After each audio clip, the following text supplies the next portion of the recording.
Goodbye. Whatever center that place was called, I forgot already. And even Will, narrating here, it's from some unknown time down the line. Look at those easels and tables on the beach over there. They call it an open-air gallery, or probably something more upscale, like alfresco galleria? They say it's a more popular design in foreign cities, like Paris and New York. That might be true. It's like an art classroom. The appeal is clear enough, I guess. Anyone can wander in and out. There aren't any walls or doors. There is no roof either. Just a kind of thin cloth membrane. Not quite a sheet or a tarp, but more like a drape of rolled out spider web. Looking like it might bunch up and dissolve if it ever got rained on. No concern down here for rain. Everybody thinks they're inside. Just because they can't see the sky, but it's a microclimate down there, here, and it surely does rain.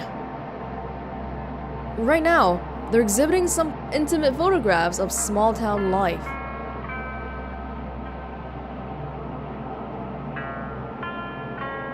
The highlight of the show is a large print of an old man's face. The photo is titled Walker. His eyes are kind of closing, or maybe opening. Probably closing. Because of the scale of the thing, you can see all the crumbs in his beard.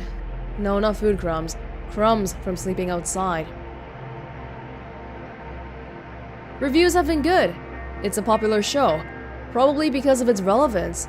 The town depicted in those photos was very recently flattened to make way for a big museum project. The museum that we saw? In Act 2? The Museum of Dwellings. It's crazy how all these little things intertwine and are connected. And what the hell are those pigtails? Trees?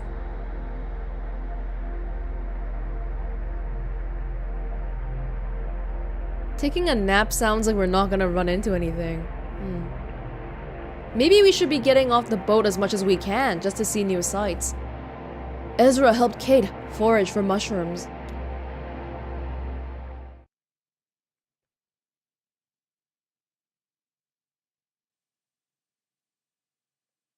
A grove. Oh wow.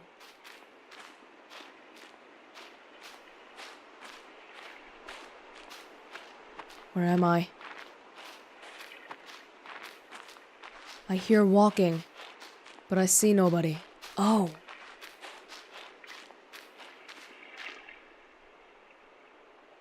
Wow. What the hell? What the hell's happening here? She lit a second cigarette with the embers of the first one. She trembled, sweating a little, under a heavy coat. It was warmer near the doors, but she was following directions. No smoking within 25 feet of hospital entrances. Oh, is this what she's thinking about? She's thinking about visiting her uncle? Yeah, Kate's uncle is almost dead, right? Or, it's not a very sensitive way to say it, but he's dying. Or Kate gently rolls a fallen branch, and plucks something white from the underside. She holds it up for Ezra to examine. Do I only get to pick one?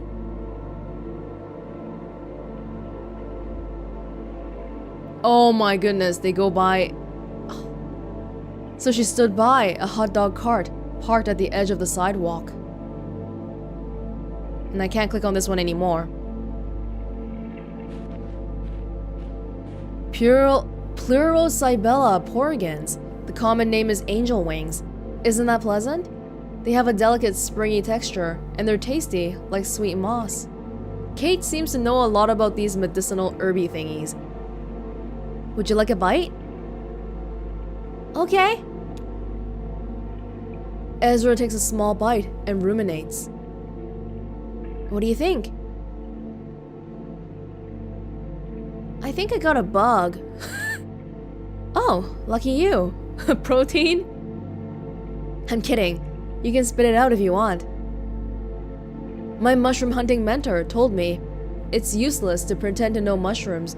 They escape your erudition. The more you know them, the less sure you feel about identifying them. She taps the cover of a small red book she's carrying. That's why I always bring my favorite guidebook. Kate points to a small mushroom growing in the dirt.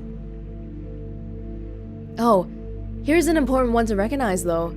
Look, see the sort of greenish pallor of the cap? Amanita phalloides. That's Greek. Amanita means mushroom, and phalloides means, never mind. I think we can guess what that means from the root. It smells like honey. Yeah, sort of nauseating though, right? Sickly sweet. Death cap. That's the common name. It's killed a lot of people, this little mushroom, including a few Roman emperors. It's a revolutionary. Even the Buddha died from eating a mushroom when he was very old. That's just what they do. Clear away old things, make room for new things. Pretty important, right? I've always thought they deserved a little more respect. Would you like to help me look for a few more? I have a sort of shopping list. Great. Look for... Actually, just grab any mushrooms that catch your eye and throw them in this bag. Let me know when you're done and we'll see what you've got. Have fun! That's the second rule of mushroom hunting. The first rule is ask Kate before eating anything, okay? Ooh.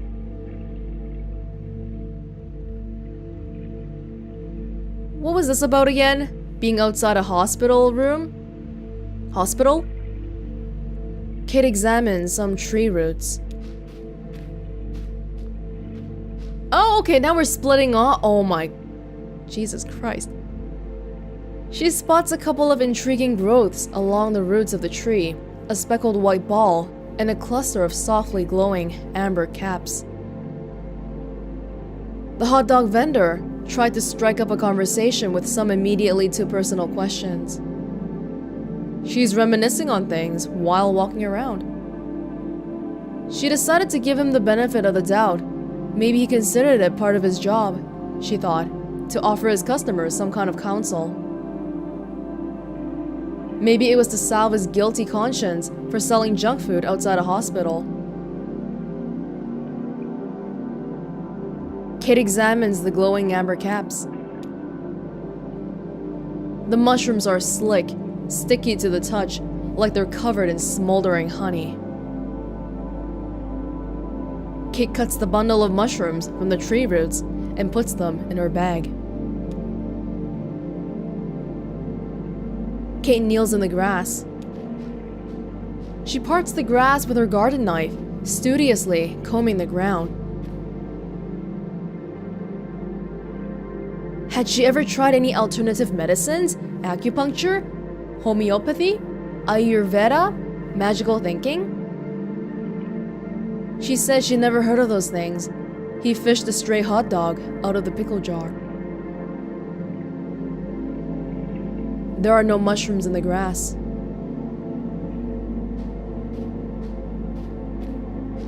Kate tries to wipe some mud off her boot. Oh, I didn't look around yet. Hang on. Ezra investigates a rotting stump. The stump is ringed with overlapping shelves of mushrooms, striped brown, blue, gray, white. A caterpillar crawls along one of them. He's thinking too. He didn't like to play in the house. It was always too cold. It seemed to store up the cold at night, then slowly discharge it into his bones during the day, while the sun bounced feebly off the windows. But he liked to play in the woods behind the house. He didn't have any friends nearby. None of their new neighbors seemed to have children his age, so he played alone in the woods, alone, except for the deer. Ezra inspects the caterpillar. The caterpillar shuffles listlessly across the mushroom. It seems to be dragging several of its legs, An odd, brown-black thread protrudes about 2 inches out of its head. He saw strange lights in the trees, flickering purple. He kept going. Ezra carefully picks up the caterpillar and puts it in his bag. Well, that's not a mushroom, buddy. But I guess that's what a kid would do. Ezra closes his eyes and listens to the water and the distant clicking of bats.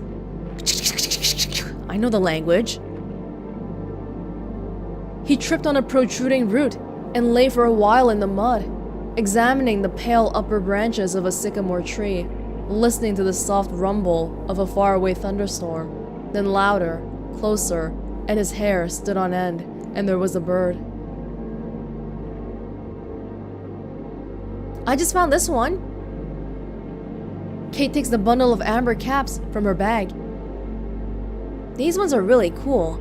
See how they kind of glow a little? It's not enough to find your way in the dark or anything, but still pretty amazing. Anyway, I make a tea out of them. Pretty good for headaches.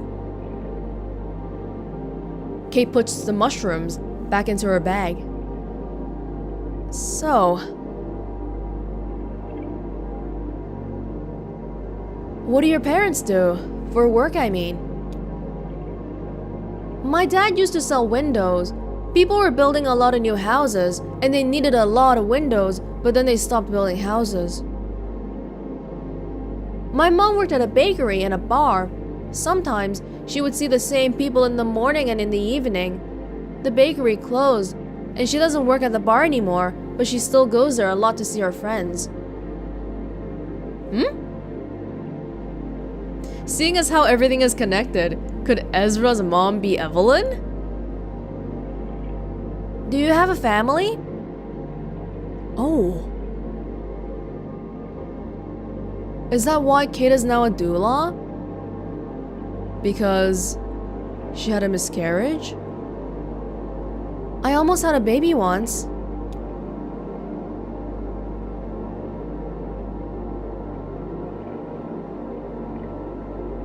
Oh, and that's how she got into mushrooms too. I learned a lot about difficult pregnancies, at least, so now I can help other women. Oh my god. I've basically been on my own since then. Well, that's not really true. Just about everyone who sets foot aboard the Monkey Mammoth feels like family to me now. I guess if nobody's family, then everybody's family.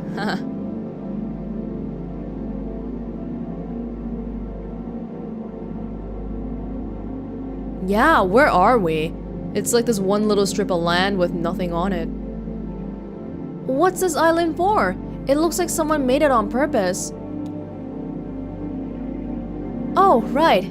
It's a kind of a nice simple shape, pleasantly minimal island geometry. What the heck? I'm sure it could be natural though. I mean, I don't know if the island itself is man-made or not, but I guess I don't know much about this place really. It's supposed to be some kind of memorial to something? Oh, something might be buried right here. Will would know more. Sorry, it's a mystery. Ezra kicks the dirt. She's thinking about this again. Months later, she came across a book on homeopathic medicine in a used bookstore and bought it. It's a mystery. I'll search for clues.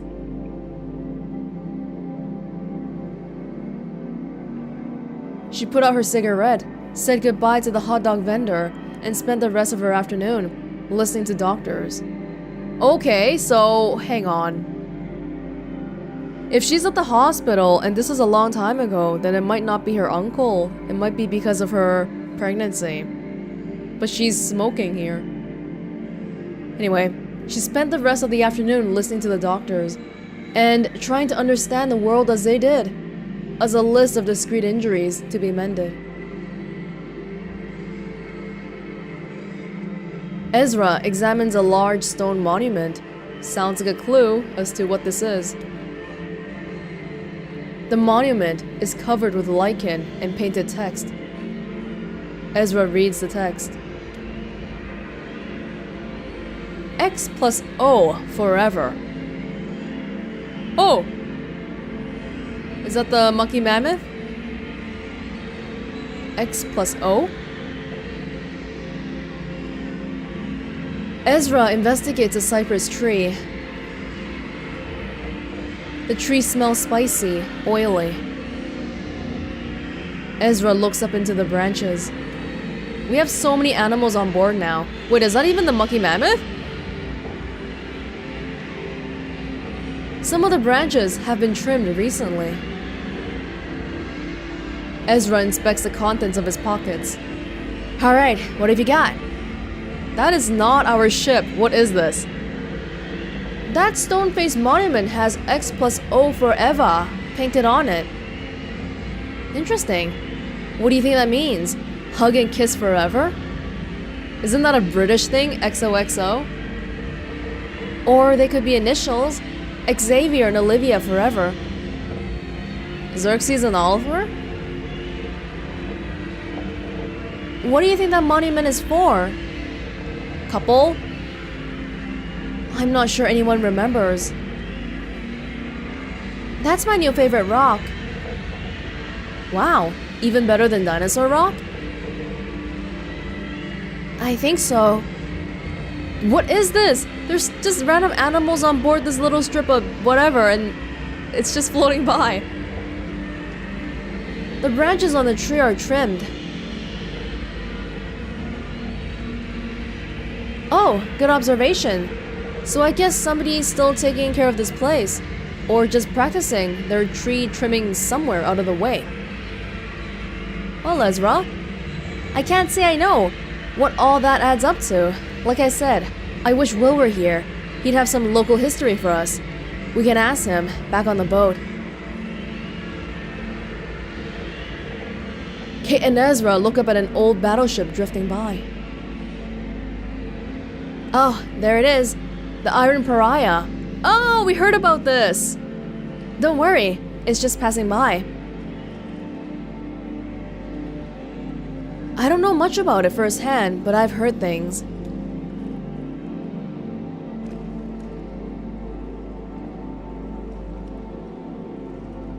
Ooh. Supposedly, there's nobody even aboard. No people, I mean. There must be something on there. Life is everywhere. Rats, insects, some kind of hardy mold. Part of it could be flooded and host to some of the eyeless fish that live in the Echo. Hey, maybe there's some mushrooms growing in there, slowly consuming military rations from over 100 years ago.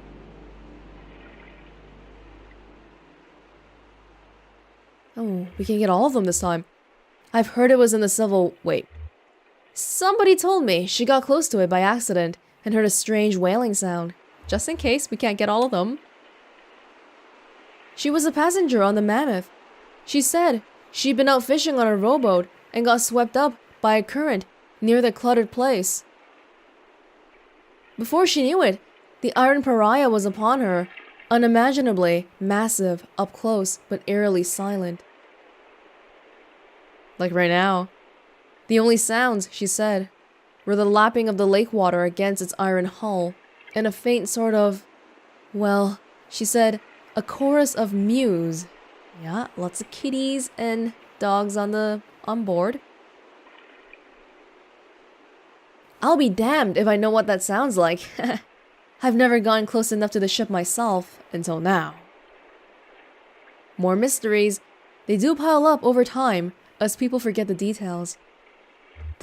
I'm really liking this scene right here. It's so spooky. Thanks for taking me mushroom picking. Mushroom hunting.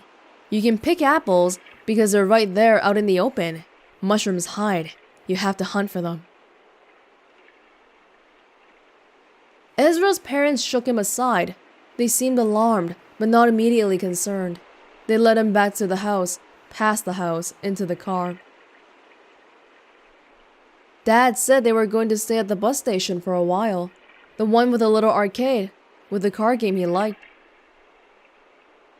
Dad watched him closely in the rearview mirror, expecting Ezra to be excited, or confused, or scared, but he didn't feel anything. He hardly seemed to hear. In fact, he felt like he was observing the family car, from a distance, from far above, from the clouds. This scene, and the previous scene with the videotapes, I think they're my favorites so far in this act. Does it matter which one I click on? And the whole double conversation thing, that was obviously like a whoa! Again? They're changing things up again? Kind of moment.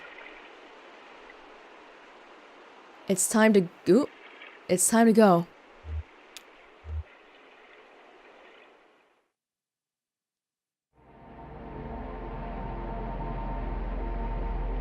Random little island with mushrooms. See that rough circle of rocky protrusions near the shore? It's more intricate than it looks. More than 2/3 of it is actually underwater. I haven't seen it myself, but listen to this. It's man-made, and the rocks weren't placed according to their size, so what's visible is a more or less uniformly random selection of the overall shape. It looks like it might be a spiral all told, or maybe some kind of meditative labyrinth. At the head of it is a petrified oak stump that was moved here from above ground, of course, decades ago. That's where the ceremony took place. The Locks were married here. Many frail-tongued observers said they should just go with lock or luck, or split the difference with look, or even lick, or really anything else, but it was never gonna happen. Locks? Yeah, it's a little bit hard to say. Wow. Greta Luck and Norm Locke were high school sweethearts. They took a chemistry class together, where she challenged him to shoot the moon, learning formula and compounds, well enough to answer every test question exactly wrong and achieve a perfectly failing grade. Their engagement was welcome news for the family businesses, who had been looking for some opportunity to merge interests.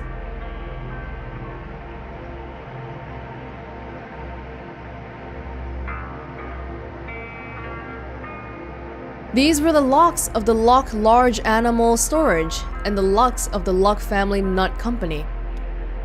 Oh, we're coming up on some forest here. Surely, someone in some branch of those two great trees had elephant husbandry on the brain. This is all speculation. The ceremony itself was humble and perfunctory, and it must have somehow involved those rocks, these rocks.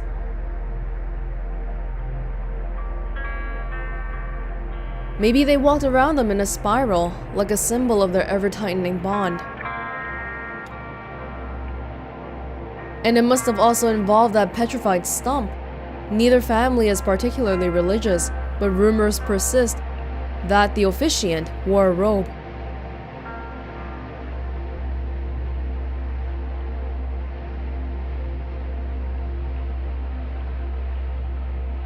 Delivering a package. Shannon and Conway? Let's get off the boat. Yeah, I feel like we'll see more new things if we get off the boat. But then again, we wouldn't have learned about Will being in that show if we didn't stay behind to watch the videotapes. Echo River Central Exchange. Oh my god. Thanks again for your help. This is about as far as the tugboat can go. You know, noise and lights disturb the bats. I usually send Will, but I thought you'd like the chance to meet Dashiell. He's the guy who worked at the TV station, WEVP. Right, we heard about that. So, you'll pass through the Bat Sanctuary, which is really nice, by the way. Be sure to check out all the plaques and stuff for, cool bat facts. Plenty of time. Anyway, The Echo River Central Exchange, or excuse me, Consolidated Auxiliary Switch number 30. They changed the name when the power company took over. Anyway, it's just on the other side of the Bat Sanctuary. This package is going to Poppy. She's an operator. The operator. We'll meet you on the other side at Sam and Ida's for our scheduled early breakfast stop. Just follow the river. Can't miss it. Oh, I almost forgot. You may or may not be interested. There is this kind of weird memorial sculpture on your way in, just before the Bat Sanctuary. Oh. I always recommend people at least stop and take a look at it. It's really sorta... I don't know how to say it. You should check it out. Okay, bye. Alright. Oh. This again. Bye, Kate.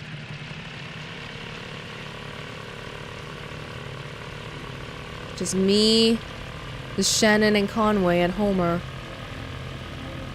AKA the OG crew. Oh wow. Can I control this? I'm controlling what I'm looking at. I'm controlling where the light goes.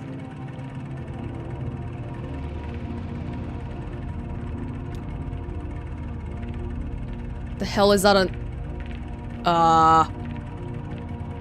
Okay. Sign. We claim these helmets in the names of the folks who wore them, and we place them here in their memory, but also as a spit in the greedy green eye of that power company who bought up our old mine and traded our brothers and sisters' safety for a little more yield, but only yielded 28 good men and women dead when the walls collapsed and the tunnels filled with water. Oh, that's just like the Elkhorn mine. Is it a different mine here, or...?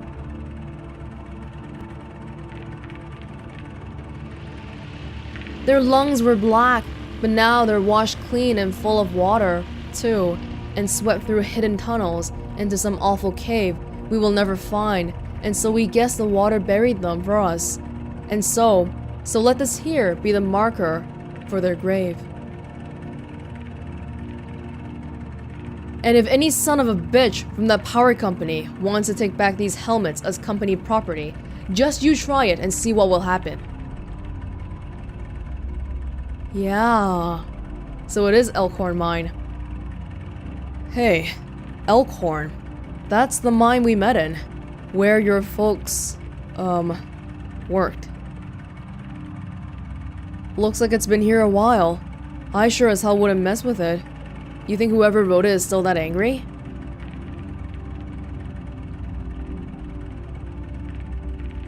I don't think you ever forget anger like that. No, I guess you probably don't. This probably stirs up... I mean, how do you...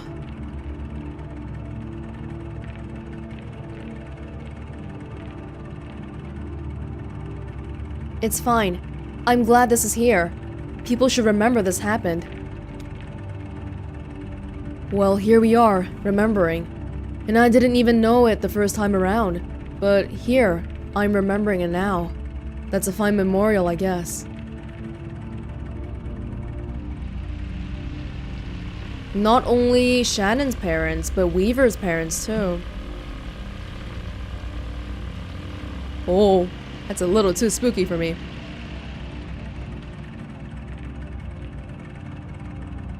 I'm not controlling the boat, but I'm controlling the light. Ooh, oh my lord. No, no, I don't see them. I don't see them. It's okay. If I don't look at them, they're not there. They're not there if I don't look at them. Just don't look. Just...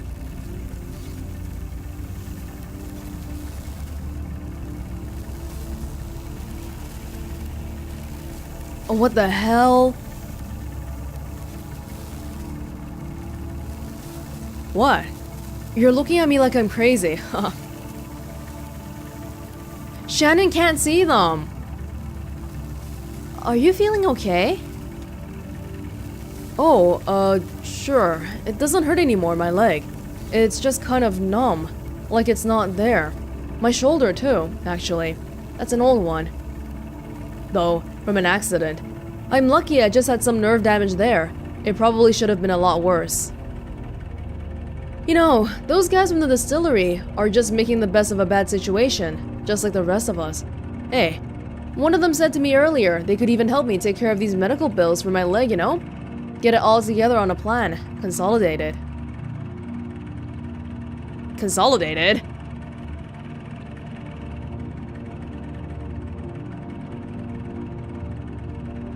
We know when, yeah, we know when he talked to them. It was during the videotape.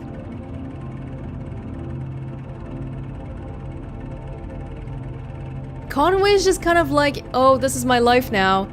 But Shannon doesn't seem like she wants to accept it. Hey, if we can find her, maybe Weaver could get you out of this thing with the distillery? She has some experience with them. Oh, sure. Could be. Anyway, I have a feeling it'll all work out.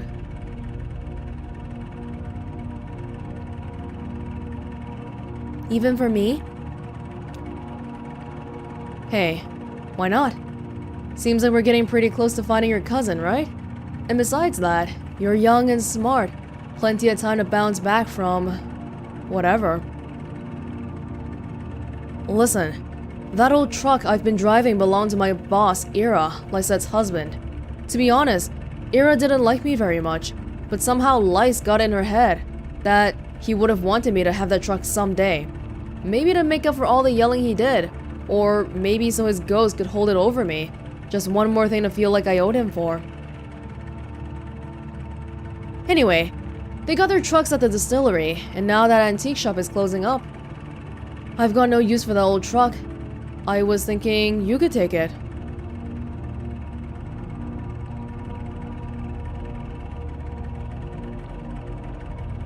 Yeah. I kind of want this one, but I also want this. Oh, we've been together a little bit now, haven't we? We've been together a little bit, but at the end of the day, I barely know you. Hell, I barely know anyone. It's not like I'm going to give this truck to my damn brother or something. I don't even know how to get a hold of him these days. Oh yeah, Conway had a brother. His... was it a lawyer or an accountant? I forget. Well, just think about it anyway. You'd be doing me a favor, you know? One less thing to deal with.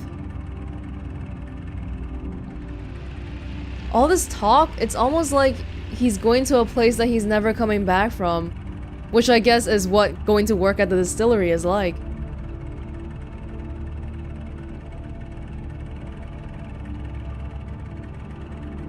Got a signboard here. Just making sure. Because you know they give you a reason. They give you that prompt for a reason. Visitors to the Echo River, Kentucky River Bat Artificial Hibernaculum and Sanctuary are asked to take extra precautions in order to prevent the introduction of foreign fungal contaminants and the spread of white nose syndrome. Please do not visit the sanctuary during the same day in which you visited any cave known or suspected to host bats infected with white nose syndrome. Please do not leave your vehicle. If you must leave your vehicle, please remove shoes, clothes, jewelry, headwear, and eyeglasses to ensure you do not bring any foreign spores ashore with you. Please do not touch any bats or structures. Bats? The Kentucky River bat is confused by light. If you are using a lantern or any other artificial light source, be aware that it may attract and confuse bats. If you are approached by bats, do not panic. Relax. Stop your vehicle and switch off your light. Never touch a bat. I think they're here already.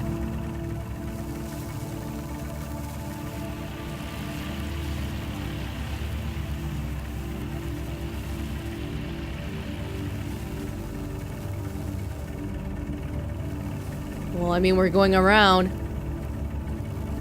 Don't worry, friends. I speak your language.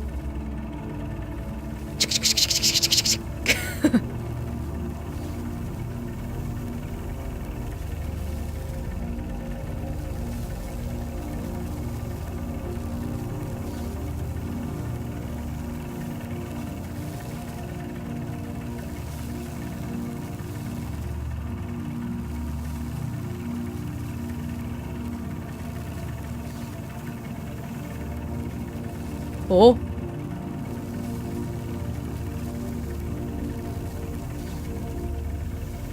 They're attracted to the light. Oh.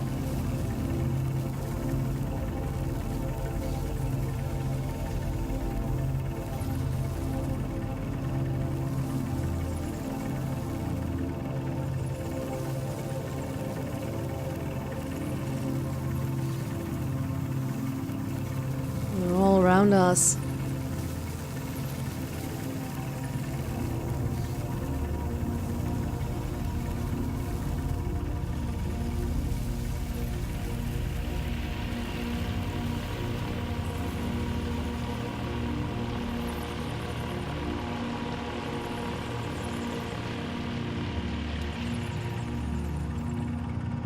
Bat fact.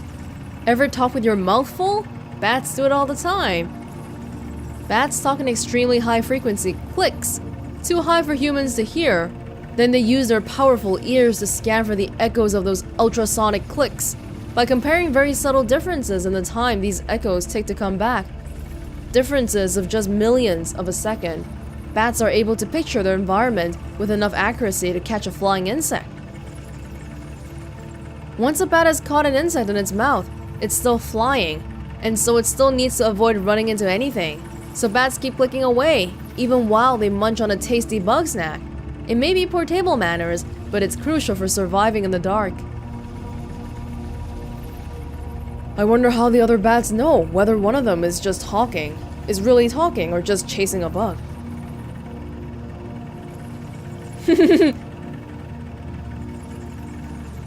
Sometimes it's hard to know with people, too. Oh yeah? Like, how about this weather? I guess there are layers to it, right? Sometimes you just need to get the other person talking, so you can check their body language, or hear what their voice sounds like. Find out if they're friendly, or angry, or drunk. He's still drunk.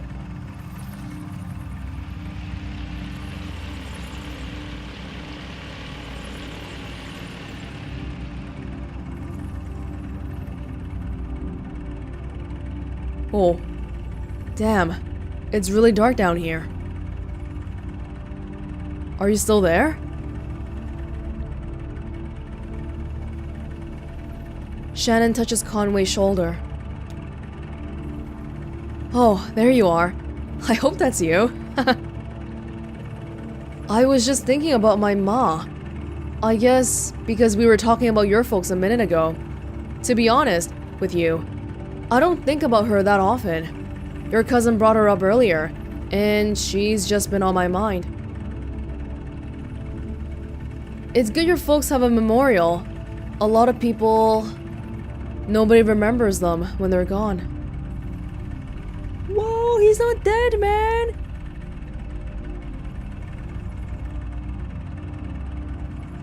You mean, like you?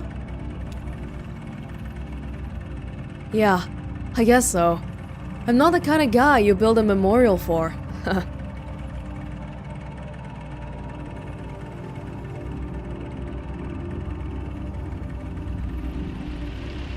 Oh, we can't...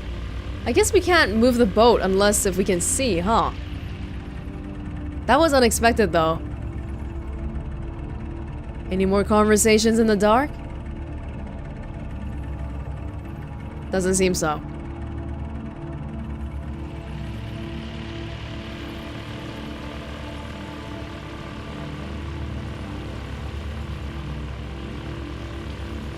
I guess Conway just seems like an average... Hold on. The Kentucky River bat's natural diet mostly consists of moths and other small insects that breed along the river. Here at the artificial hibernaculum and sanctuary, we use a combination of chemical snares and ultrasonic wards to repel all potentially contaminant-bearing insects and replace them with our own locally bred and spawned hypoallergenic antiseptic pseudomoths, which we call the little gray nothing moth.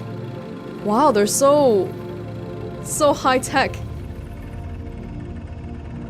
You may be thinking that the other moths and insects the Kentucky River bat would have been eating are very much relieved that their natural predator has found another food source. Not so. We've installed netting and highly effective moth traps along the river, where the Kentucky river bat normally hunts, to balance their escape from the food chain. But eating moths isn't the only systemic contribution these bats make. They also produce a potent fertilizer in the form of guano that helps plant and life thrive along the Echo River, the shore of Lake Leith. In order to minimize the sanctuary's impact on subterranean agriculture, we collect that precious guano here at the hibernaculum and manually distribute throughout the caves. It's a full-time job. Sounds like a lot of work.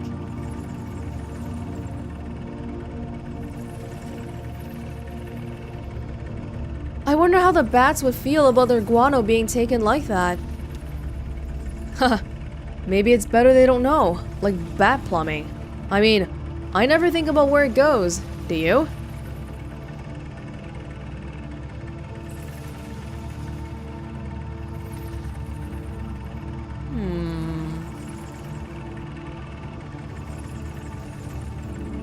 Right.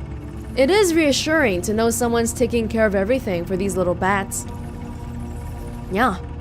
Who's gonna build the people hibernaculum? Maybe we'll build it ourselves.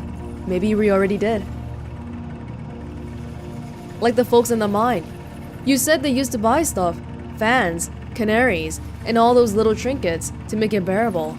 That's still a lot of stuff down there. It feels cluttered, but human. I just mean, all people need is enough to pretend we're home, and we can make it anywhere. Sure, people can, but what about bats? Maybe we'll have to teach them. Hell, what am I saying? I know about 100% more on the subject of bats than I did when we first came down here. I guess Conway sees himself and what is wrong with these trees. Conway sees him. There's an umbrella. He sees himself as sort of like an average guy. Average guy in the 70s. Has a job. Works 9 to 5. Whoa. Oh, are the distillery people back? What's going on here? I don't know. Couldn't really see. What's wrong with the tree? It's... Oh, wow.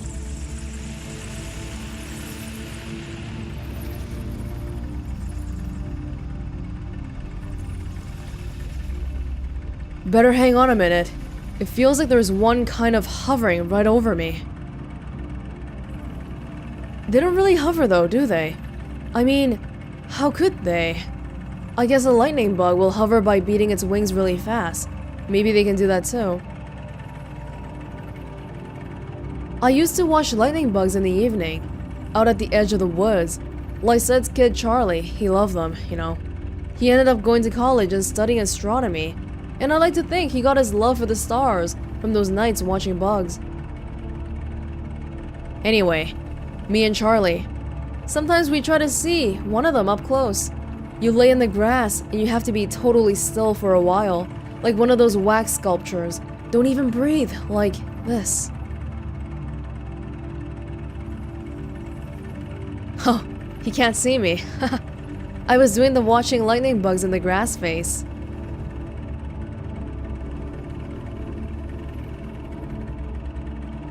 I think I can imagine it. Yeah, you've seen it already.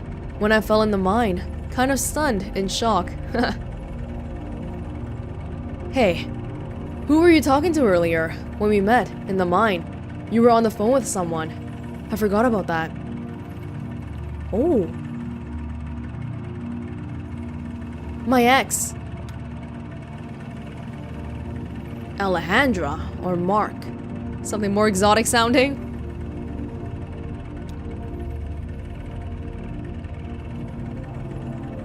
Oh! We met in school, and we're still pretty close. Oh. Oh, I wonder how this is viewed back in the 70s. I don't imagine... Yeah, I think it's kind of difficult, isn't it? I was just venting on the phone about my landlord situation. Yeah, she was getting kicked out.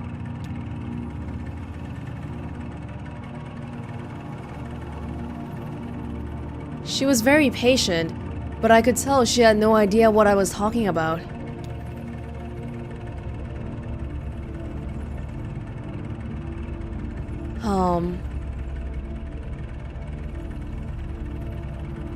It gets harder and harder to reconnect. Yeah, I know that's true.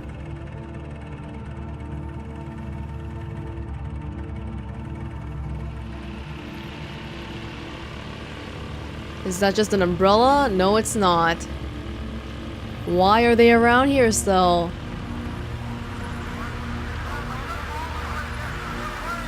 Whoa.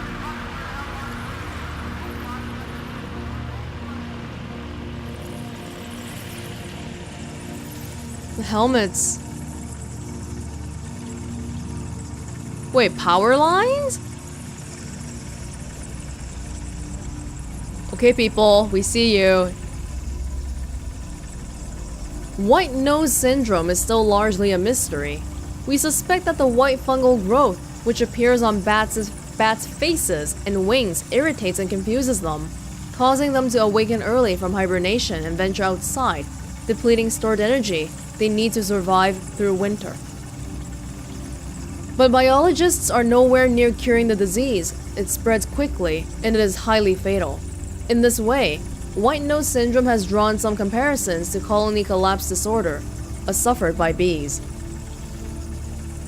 White nose syndrome and colony collapse disorder are sudden, violent, and mysterious. Will honeybees and the Kentucky river bat be two more lost species, wiped out in a geological blink and forgone to natural history? It's possible that a cure won't be identified in time. So the sanctity of this artificial hibernaculum is our best hope of preserving them. As you leave the Echo River Kentucky River Bat Hibernaculum in Sanctuary, please make sure your vehicle and clothing are free of hitchhikers. Bats.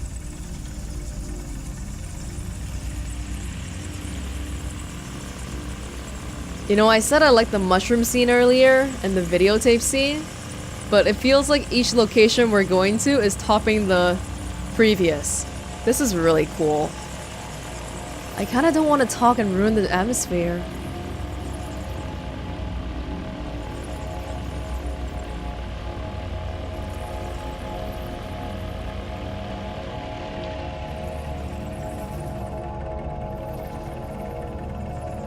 Power lines everywhere. We are delivering something to an operator on the other side here.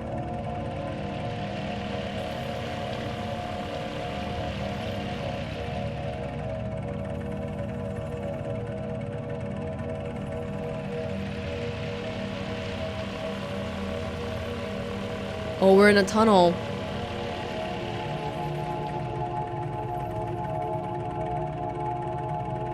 Central Exchange. No hitchhikers?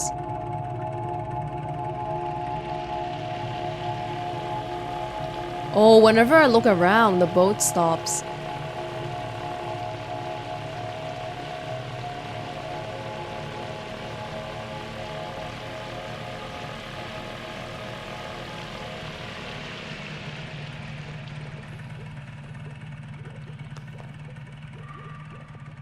Flora? Wasn't that the kid with Ezra?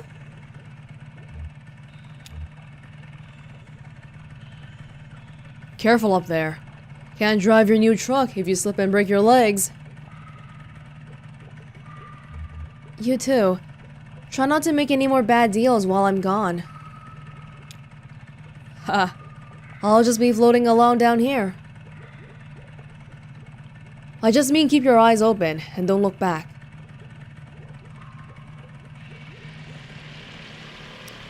Oh.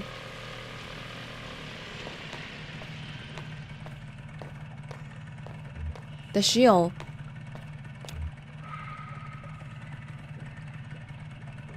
Could be bypassed with another capacitor at 100 nanofarads to reduce noise.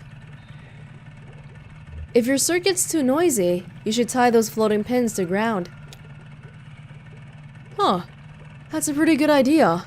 They're probably picking up all kinds of radio interference. Dashiell Morse, pleased to meet you. We don't install this type of phone for customers anymore, but there are quite a few of them still in circulation. Anyway, the new system doesn't source enough current to ring these old bells, so I'm trying to come up with a workaround. Maybe a little box the customer could attach right before the wall jack.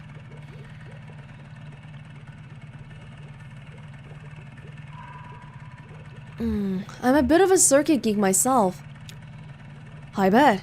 I mean, you do seem very comfortable with electronics. Is this your first time down here? Yeah, I can tell. Your eyes can't quite adjust to the light. It takes some practice. Believe it or not, I've been coming here since I was a kid, for one reason or the next. Back then, this place was a train station. It's true. They had bats then too, but they were considered a nuisance. A train station? What happened to it? Well, the river shifted, and this place slowly filled with water, carrying the trains away with the current. It does that, the river, and I don't begrudge it. It's a good reminder that everything we have is borrowed, even trains. Oh, does that mean the sea level has been rising? It's always a little bit hard to tell what I should be taking seriously or not. Eventually, someone at the Bureau of Reclaimed Spaces heard this place was still empty, so they moved the phone company in here. I returned here as a young lineman, a skill I picked up in wartime, running telephone wires. Oh, that's what we saw earlier. Behind enemy lines. We used trees instead of poles. I miss that actually. They were easier to climb. It's just as well. I'm in no shape to be climbing anything these days. The closest I can get is patching up the wiring in the crystal room for the WEVP folks.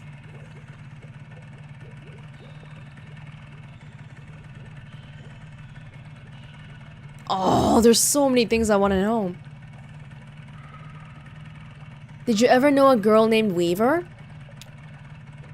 Sure, Weaver Marquez. That's funny. I was just thinking about her. Yeah, I met her a couple of times at this TV station. I suppose I didn't know her too well. She handled the archives, and I was helping with wiring and stuff. She really seemed to know her way around all that gear, though. She had a head for the signals, I think. No idea where she ended up. I would guess she's probably not too popular around the station anymore, but I always liked her. Why? Did she do something? Listen, miss. If you're interested in WEVP, you should go talk to them directly. They're always looking around for volunteers. Take the ferry over to the silo. There's a mail stop there. They don't have a sign or anything. Just ask around. I guess I'll get back to this damn old ringer. Poppy's just a little further down if you're dropping off that package. Nice chatting with you.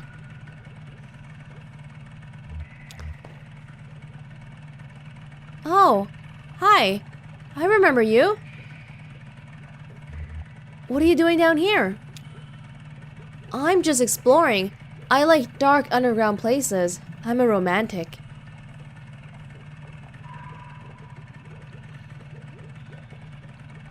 Really? What does that mean to you? It means I like poems and rivers and mysteries. Okay, bye. Kids these days.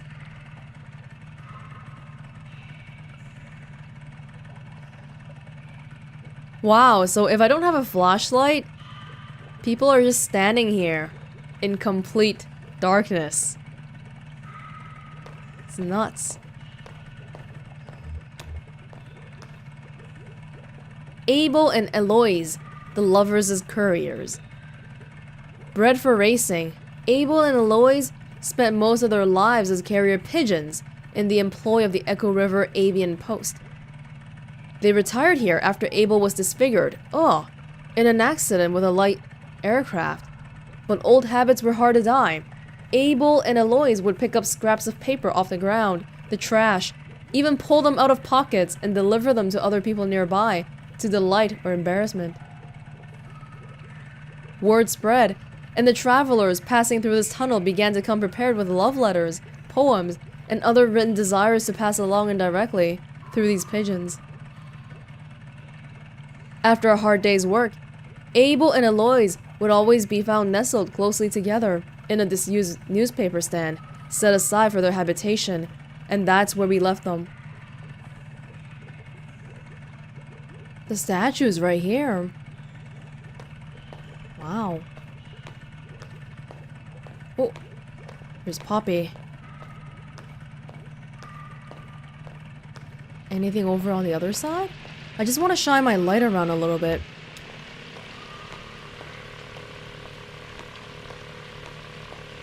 Oh, what's he working at? Just set it right over there by the lamp, sweetie. Thanks. Actually, just a minute. Who does that parcel claim to be from? Ooh. Well, we're going for the weird choice, of course. That's weird. There's no label on it. Well, if we're lucky, it's chocolates from a secret admirer and not a snake from an assassin. So, who are you? Do you work for the post office? Or the tugboat? I only asked because I haven't seen you before. Was that you I heard chatting down the hall? Yep. Yeah, I just met Dashiell. He's been working on that obsolete ringer, hasn't he? Poor Dashiell. You know, he's not really... He was let go a while back. A long while, actually. When they started restructuring. But he talked them into letting him come in every day and fiddle with some interminable project. He says it's to keep a long gap from growing his resume, but I think he just has nothing better to do. One of those old men who just needs to work, you know? Doesn't know how to be any other way. Well, there are no real jobs here, but there are fake jobs, I guess. It wasn't always like this. When I came to work at the Echo River Central Exchange, there were 12 of us. Loretta, Edna, Meg, Clara, Mary, Louis, Liz, Hester, Angie, Wilma, Connie. I was number 12. Connie and I were hired on the same day, but she showed up early.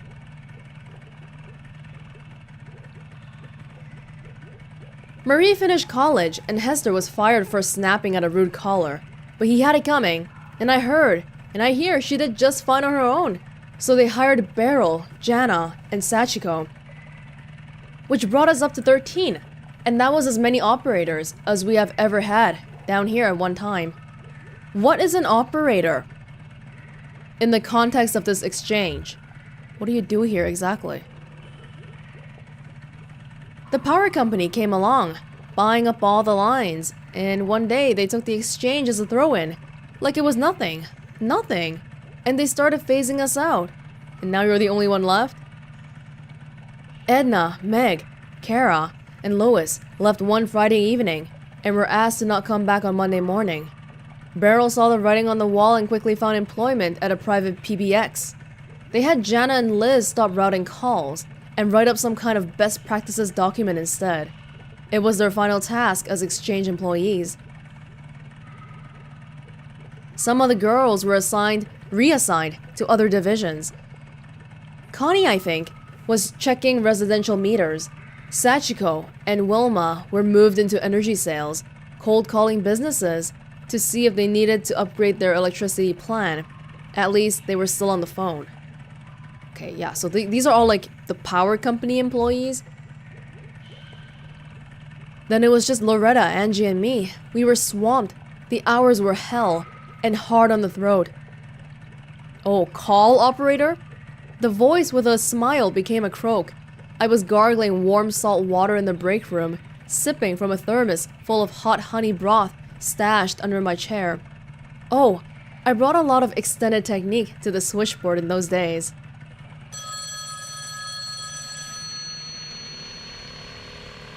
There we go. Sounded pretty good to me. Oh, was that Dashiell getting the phone working?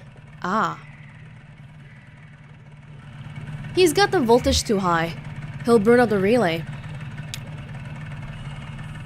She doesn't care. So, where was I? Extended switchboard technique. Yeah, we could talk about that. It was all about timing your breath. Some girls got lightheaded doing too many calls in a row without upbeat dynamic inflection. They made us use to keep everything intelligible. It was very physical. So, after a few months, it was just me. A new automation strategy was announced, and this place was rechristened. Consolidated Auxiliary Switch number 30. If it's automated, what do you do here? It's not fully automated. There are still gaps in functionality that need a human touch. And you know, it really is all about touch here. Sound is a vibration, a touch you feel in your ear, so my voice is my touch. When we're talking, we're touching. Even on the phone, that's an electric touch, an intimate little shock that makes your tiny hairs tremble. But that's not even what I mean. When I say it's all about touch here. When the power company first tried automating this old exchange with fancy new transistor arrays, the switchboard caught fire. Ooh. It was just too much, too fast. So they tried using some clunky old mechanical relays, but then the calls were getting mismatched and out of sync. It was a nightmare. Their technicians determined that the phone system down here had been designed ad hoc over decades around the specific tempo of its human operators. So, short of replacing the whole thing, not to mention all the wiring, they'd have to work out the exact timing of every little human gesture that goes into routing a phone call. And that, officially, is my role here. I run the switchboard for the whole exchange. Once the work of 12, I'd like to remind you, they have some kind of machine somewhere that tracks how long it takes me to do each little thing. The caller never hears my voice now. They dial, my little indicator light switches on, and I make the connection. Hold on. Are you the person who was behind the phone when I was phoning at the interlude? I bet. Yeah, I never hear your voice, but you're the one doing it all for me. Do you miss talking to callers? You know, there's something that bothers me about the process, besides the fact that I'm training my replacement, who isn't even human. Here's what I mean. How long do you think it should take to time my every move and recreate that timing in an automated switchboard? Rough estimate. At least a month? That's what I said, but this has been going on for over a year, and a very dark thought has started to nag at me. What if there's no cheap machine that's going to replace me? What if it's cheaper just to keep me here, filling in for the rhythm of the operators? What if I'm the cheap machine? Why don't you just quit? In this economy? No, you're probably right. Working in silence for peanut shells, waiting to be replaced by a robot. It doesn't sound very dignified, does it? The reality is that I've been working here for my whole adult life. I came here as a girl, and I'll leave as a middle-aged woman. I don't know if I'm ready to be her yet. I sound like Dashiell. Oh, the parcel. Right over there by the lamp is fine. Thanks for dropping that off. Take care. Think of me when you dial 0. Life is such a struggle down here. Nobody's really happy. What's that noise? Whoa! What?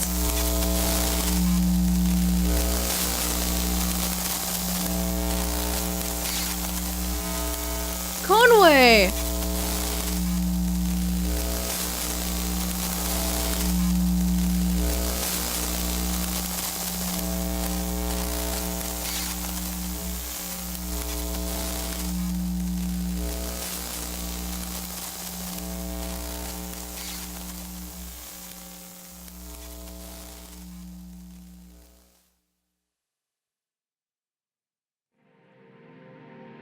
Oh no! Conway! She returned on the dinghy, alone. She had a strong and sudden urge to shut the motor off and let the current take her. but she couldn't work out where the impulse came from, so she did her best to resist it. Oh, and I just realized Will forgetting Conway's name is exactly what Conway says about himself. Oh, no one will remember me, blah blah blah blah, and he really wasn't remembered.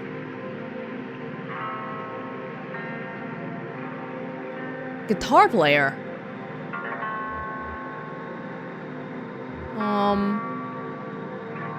Family of 5, flower salesman. Let's meet the guitar player, because that might be the guy that I... the guy that I threw a coin into his little panhandling thing.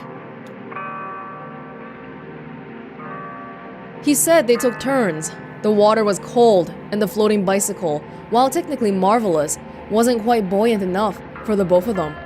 Swimming is hard work. The hardest work that the dog had ever done, as he expected. Right here? They'd been traveling this way for most of the night, struggling through the icy water, stopping to recover when they could find a rock large enough to start a small campfire. He had his belongings stuffed into a weathered guitar case at the end of a thin rope. It floated pretty well, so he only had to keep an eye on it and occasionally free it from a rock or some driftwood it was caught on. She invited him to ride a ways on the dinghy.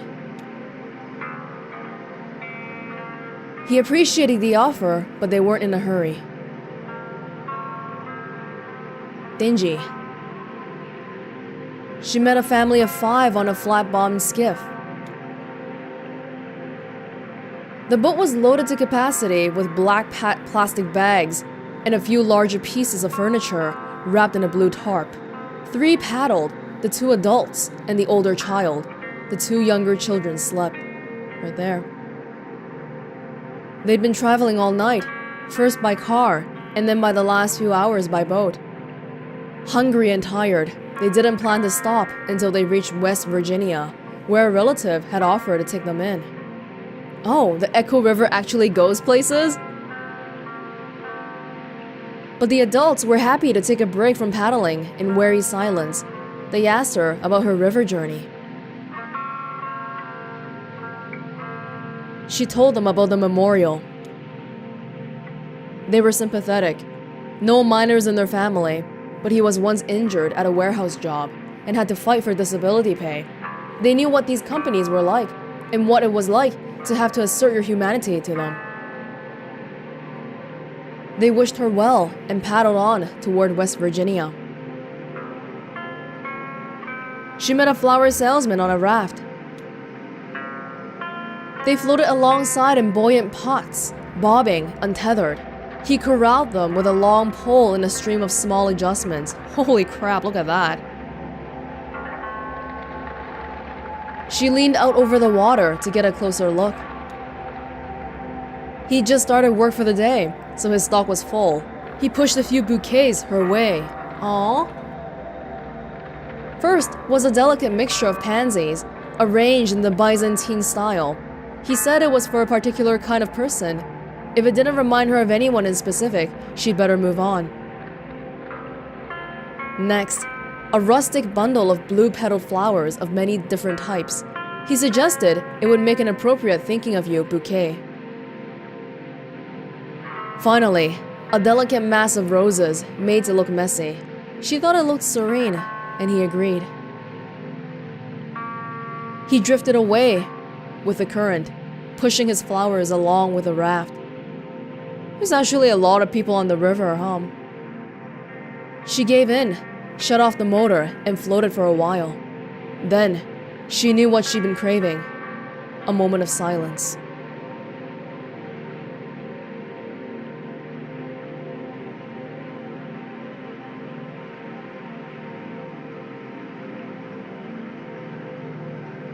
I think Shannon must be quite upset. We didn't know each other for long. Shannon and Conway, but the way he just left was so fast and so sudden.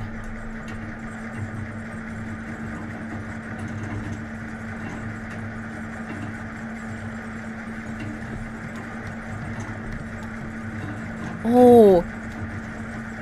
The truck wasn't the only thing he left behind.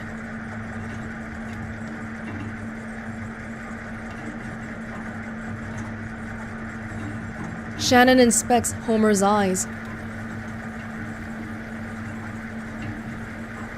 She can't tell if Homer is staring back or just staring.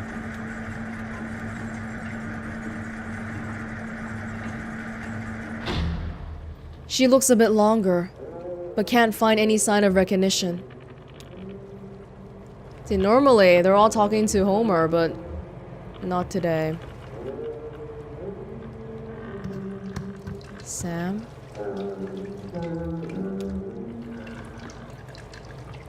Hello out there! Headed up or down? Sometimes I wonder myself. Best never to dive with doubt in your heart, though it can't always be helped. Well, head on upstairs and she'll take care of you. I'll be along in a minute. Ida? Ida? Sam? This is Sam.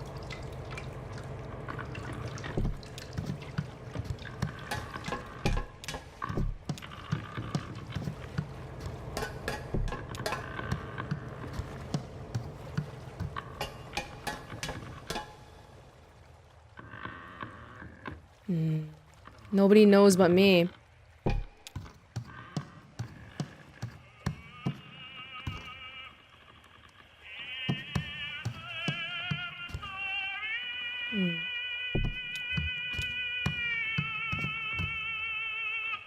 Just in time! We've already finished eating, but we're about to place a to-go order for Clara. She's back on board, getting ready for her show. Take a look at the menu. I'm sure there's something you'll like. Ida is a bit of a local celebrity. For her cooking, I mean. Hey, Ezra was just asking about you. He's around the corner playing a video game. Maybe go let him know you two are back? Or where's the old man anyway?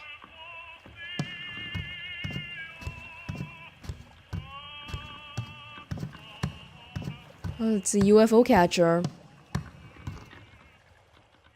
Oh, bad luck. You'll get it next time. Hey, got a quarter? He's almost got this. It's true.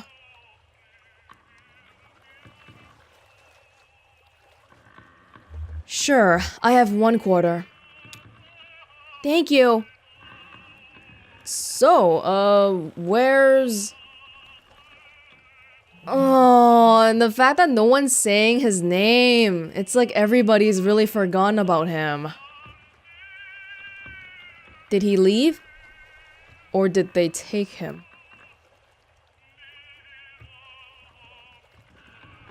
That's a hard one.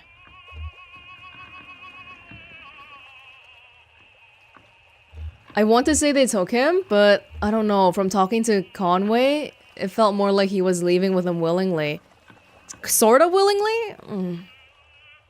He left. Oh, okay. I have to say, I didn't know him very well, but he seemed like the kind of guy who was always on his way to somewhere else. Yeah. I'm gonna go sit down.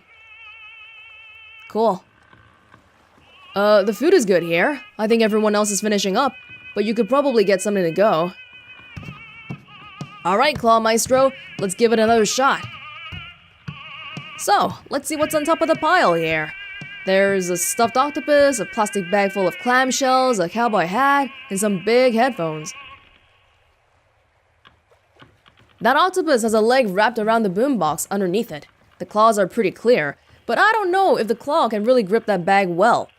The cowboy hat is in the corner, so it's kinda tricky to tell if it's wedged in or not. Those headphones might be a good bet, but I can't see the cord. It could be wrapped around something. What are you gonna try for? I want the cowboy hat. Sounds good. I hope we can get the claw back far enough to get a grip on it.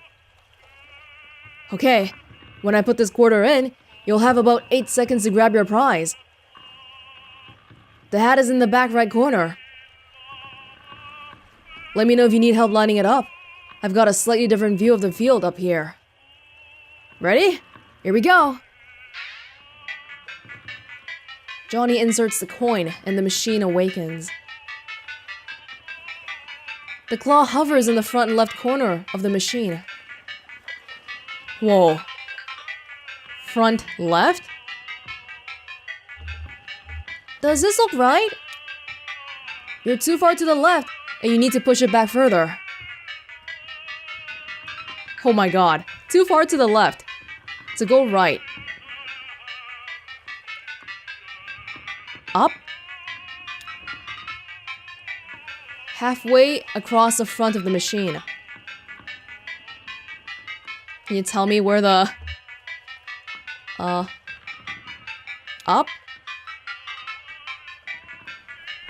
The clock hovers in the center of the machine. I think it's a little bit more right. Does this look right? You need to push it back further. Alright. Yeah, up means further, right? I think so.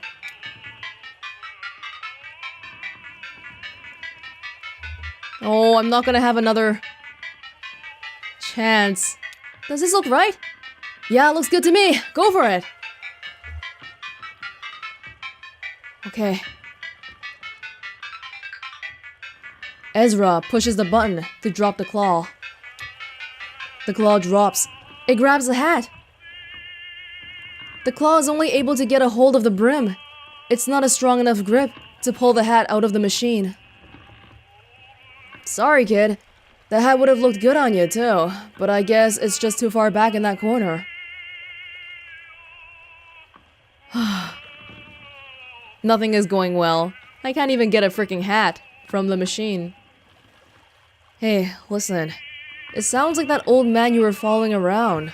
I guess he had to leave. Is he coming back? Well, probably not. He's got himself on a trajectory, you know?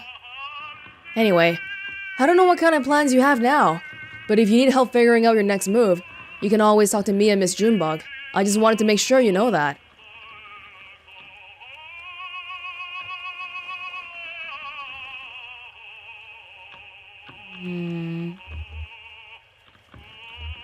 I don't know what I'm gonna do. Me neither. You're in good company. Hey, maybe we still have time to book around this place a little. They have some pretty wild stuff here. This whole time, they've been talking to Shannon?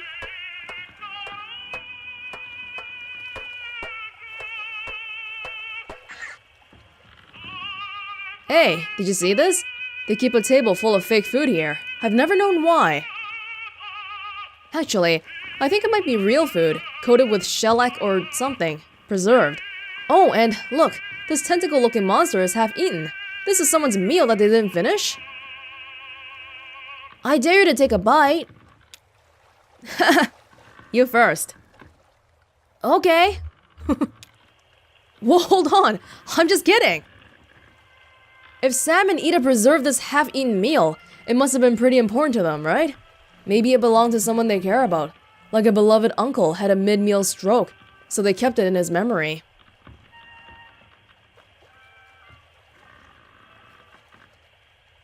My folks left behind a bag of sunflower seeds, but I threw it away. I should have kept it, right? Oh, no, I didn't mean that, kid. You don't need to hang on to every little memento. I'm sure you still remember them just fine. You know, the jacket that Shannon is wearing, wasn't that from Conway or something? Because in the beginning when we first met her, she did not have that jacket on. I don't remember him giving it to her though, so I don't know if it's because I forgot or did it happen off screen.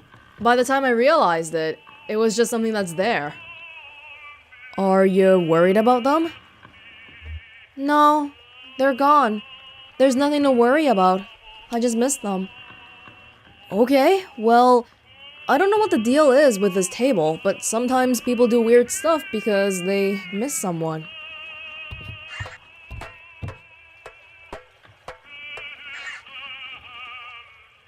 Weird. Somehow I thought it was his truck and delivery and all. It was, that's what she was saying.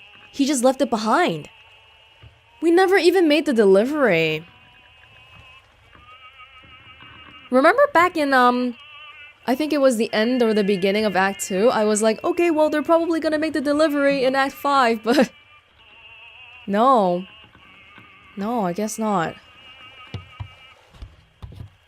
But you're going to deliver it anyway?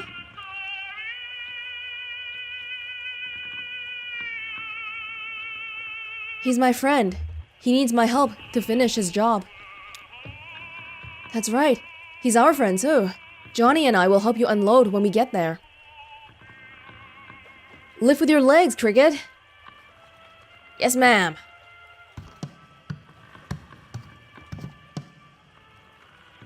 So, how was everything? How was the sweet cave snail? Devastating. You're a killer, Ida. Well, I can't take all the credit. Sam came across a whole cave snail colony down there about a year back, and we've just been leaving rock candy for them to gorge on since. We've just started harvesting earlier this month. Oh, so Sam does the underwater scuba diving to get the seafood. And Ida cooks.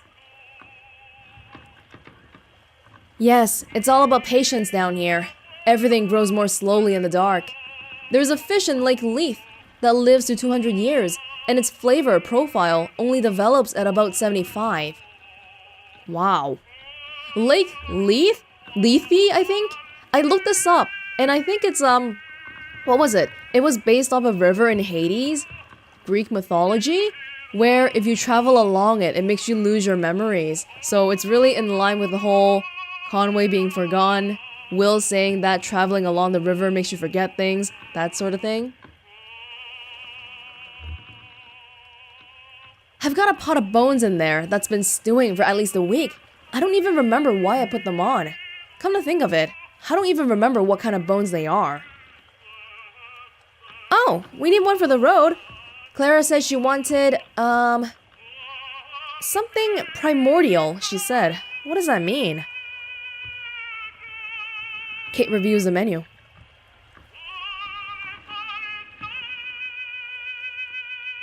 I think she meant something from very deep in the lake. Actually, I have no clue what primordial means either. Guess that's cue for me to look it up. Primordial? Existing. At. Or from the beginning of time. Oh, so it could be old-fashioned, but... things deep in the sea are... I guess you could say they're from the beginning of time too. Okay, no, there's a different definition for this. Basic and fundamental. Oh, okay, so that could also mean simple. I think she meant something very deep in the lake. Oh, could be. Here, you pick. I'm no good at this. Shannon inspects the menu. Maybe... probably not balsamic spinach. Salamander log, sweetwater cuttlefish spread. Crab and tomato cakes with Kentucky remoulade. Mollusk cakes with orange butter sauce. Aged blind cavefish and small salad. Blind salamander black bean soup, mussel hot pot, poached barnacle. Lamb and cavefish gumbo. Setter plank blind prawn with parmesan, red pepper crust, and butter sauce. These are just words to me. They mean nothing to me. That could be basic. Basic steamed crabs. Eat a smoked crayfish spread with Kentucky toast. Holy crap, there are so many different dishes here.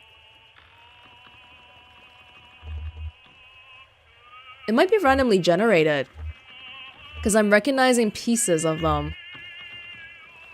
Let's go with deep water blind prawn with small salad and salamander. Good choice. Your friend will love it. I'll have it right out, sweetie. Ezra leans over the table and carefully examines the preserved food and drink. Where is Ezra? Right here. He runs his finger along a grayish claw. The surface of the claw is completely smooth. And that was a small one. They're asymmetrical. Sorry I startled you, sweetie. Why didn't they finish their meal? Well, they had more than twice as much food as they really needed, so even half was too much. This food is about 15 years old. It's true. Things were different then. Nobody came to eat here. We were fighting just to keep the lights on. Sam, my husband, Sam, was depressed. He couldn't catch anything. That was part of the problem. Most of what we served was shipped in frozen or dried, and I just threw it in the fryer. We've both come a long way since then. Well, 2 young men came in for dinner. Seasoned divers, they said. Over 10,000 hours between them in Lake Lethe alone. They'd been out all day, salvaging parts from a riverboat wreck, and had worked up a fierce hunger, they said. They ordered the whole menu without even looking. It was a short menu in those days, not like this one. I sat them right here and went back to the kitchen. Sam was at the next table doing a Sudoku and drinking malt liquor, his usual routine at the time. An hour later, I was cleaning up when Sam came bursting into the kitchen. "Ida," he said, kind of frantic, "these divers are still hungry. Bring them another course." And I said, "They already ordered the whole menu." Sam said, "Make something new. Keep making up dishes, whatever. Just keep bringing out food." I see they adopted this philosophy for now. So I did, until the small hours of the morning. I made up so many new dishes that night, I could read a book, and it was good, inspired. But I was working so hot and fast at the burning edge of inspiration, I didn't think to write any of it down. And I was so wrecked with exhaustion the next day. I knew I couldn't remember what all I'd done in the kitchen. Sam thought we could take a photograph of the leftovers, but we couldn't get the lighting right, so we just shellacked the whole table. Now, when I need inspiration for the menu, I come and look here and think about all those ingenious dishes I threw together for those divers. Of course, they didn't pay their full bill. I heard one of them complaining to the other. "Let's just pay half and let them charge the other half, or whatever demon in the kitchen kept making up food faster than we could ask for it." But it all worked out. Things have really turned around since then. This place is actually pretty popular now. The success and our expanded menu inspired Sam too. He started bringing back the most magnificent ingredients from his nightly dives. "I'd better get to work. Stay right here, sweetie, and I'll bring you a treat on my way back out." That's probably one of the most realistic happenings in Kentucky Route Zero, like a table of food. But at the same time, no restaurant would actually do that, which makes it kind of surreal in its own right.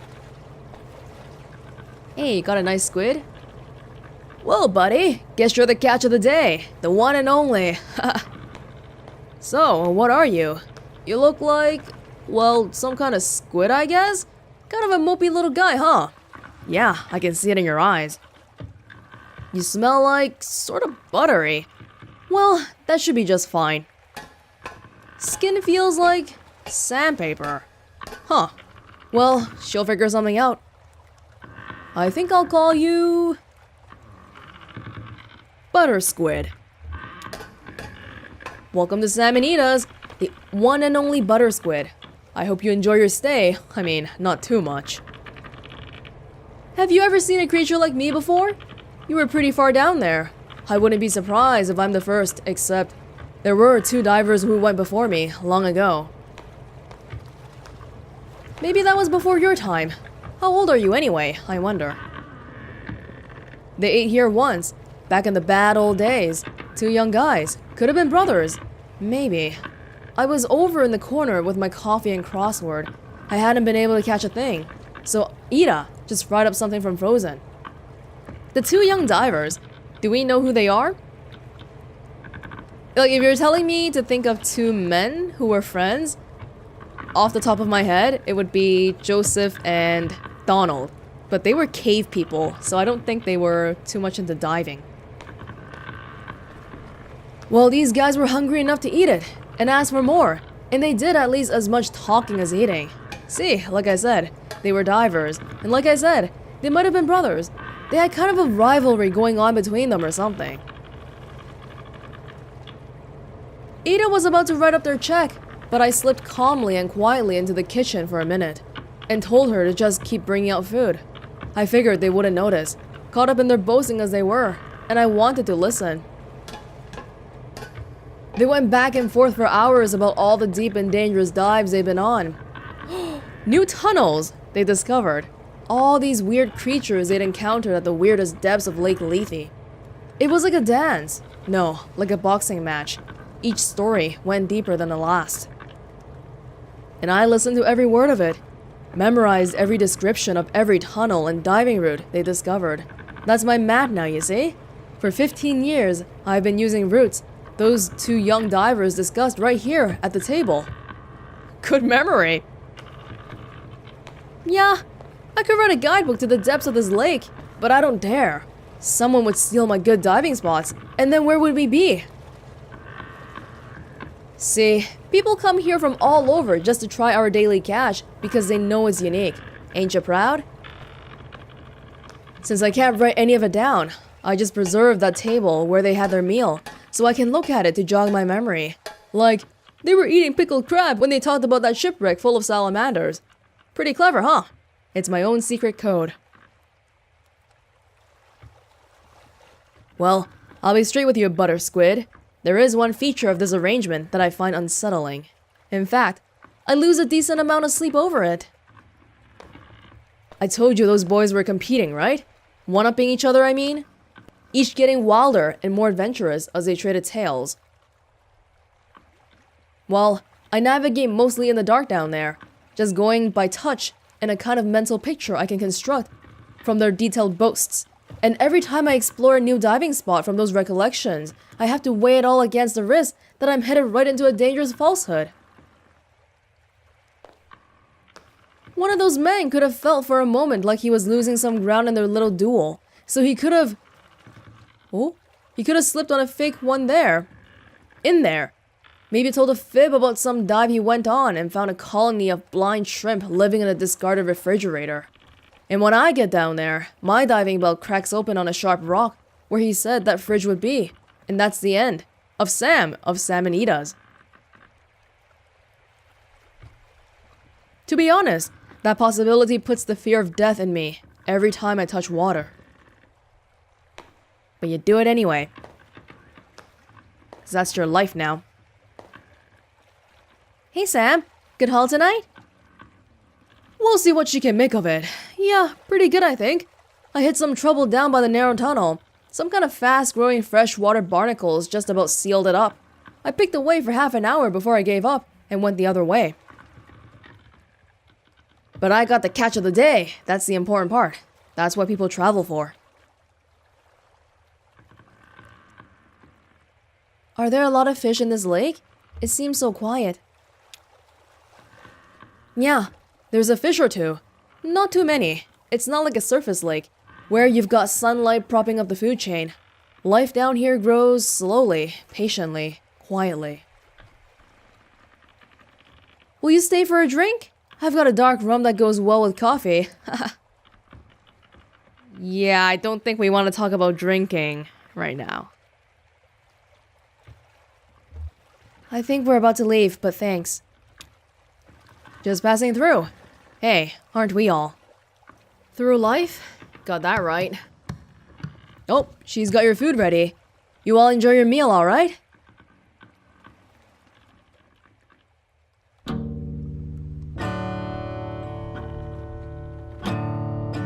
That guy's back.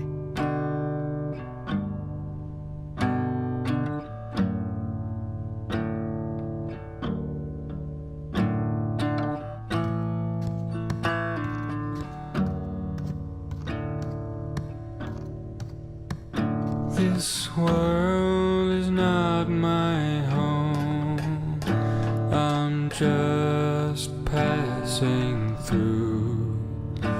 My treasures and my hopes are placed beyond the blue.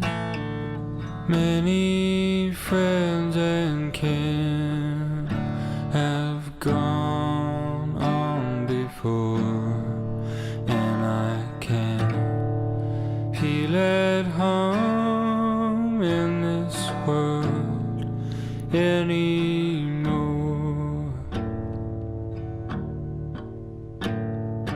Oh Lord, you know I have no friend like you. If heaven's not my home, oh Lord, what will I do? Angels beckon me to heaven's open door, and I can feel at home in this world anymore. I have a loving mother up in glory land, and I don't expect to stop until I shake her hand. She's waiting now for me in heaven's open door, and I can feel at home in this world anymore.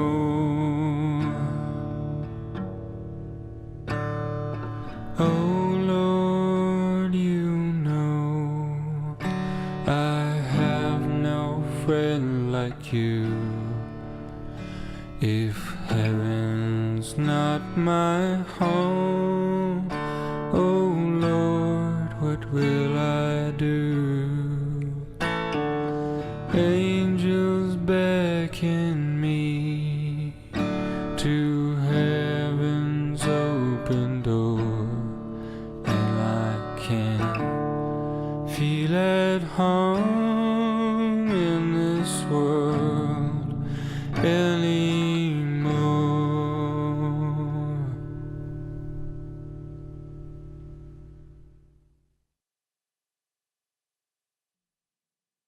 That was not a happy song. No.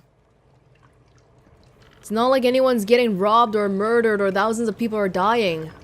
But no one's doing well. Everyone's in debt and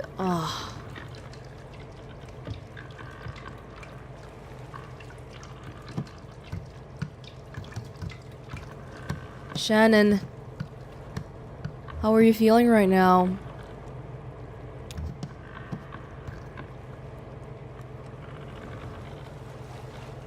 By yourself? She returns to the tugboat.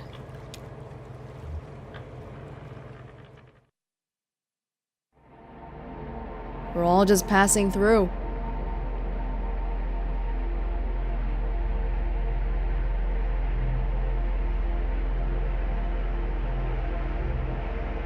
Scraps? Is that it then? We'll just never see Conway again? See that? Just looks like a swirling mess of garbage, doesn't it? Well, that's what it was. I don't know why trash seems to collect right there.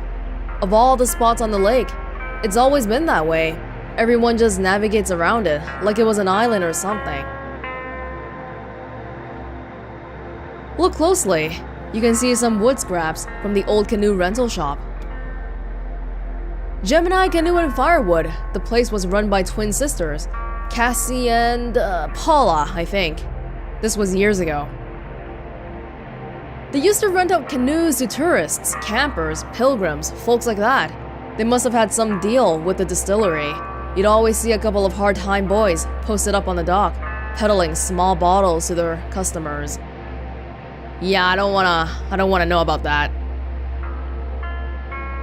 Cassie and Paula worked those old canoes to death, wrung every penny out of them. They'd only take one out of commission when it was truly, demonstrably dangerous, and you couldn't get a refund unless your boat was visibly taking on water. The side business in firewood was a stroke of minor genius. 'Cause they get the firewood from the boats. Yeah, this cluttered place makes a decent local museum. It's as good a history as I could ever tell. We arrived at a small houseboat neighborhood that sometimes hosted concerts for the pleasure of its residents, where Clara was scheduled that night to perform.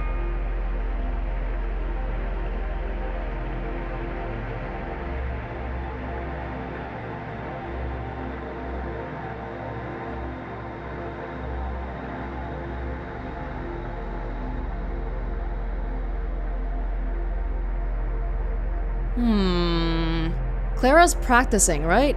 We haven't been with Junebug and Johnny for a while, so I do want to focus on them a little bit, especially if we get to watch a show. Yum. Although I did want to stay on board, because we've been off-boat for a while now. A neighborhood. Alright.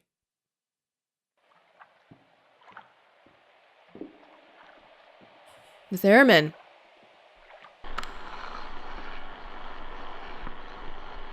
Oh, is Ezra? Oh, Ezra's tape recorder.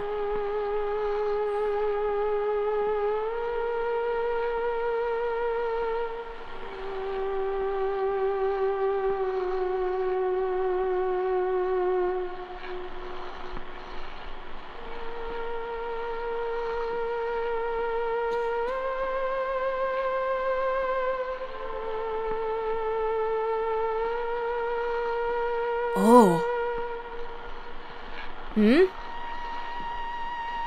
I remember this. I told you so. Yeah, you don't have to say it. Only because it's always true. Huh. She played at the flower shop. Cyrano opened.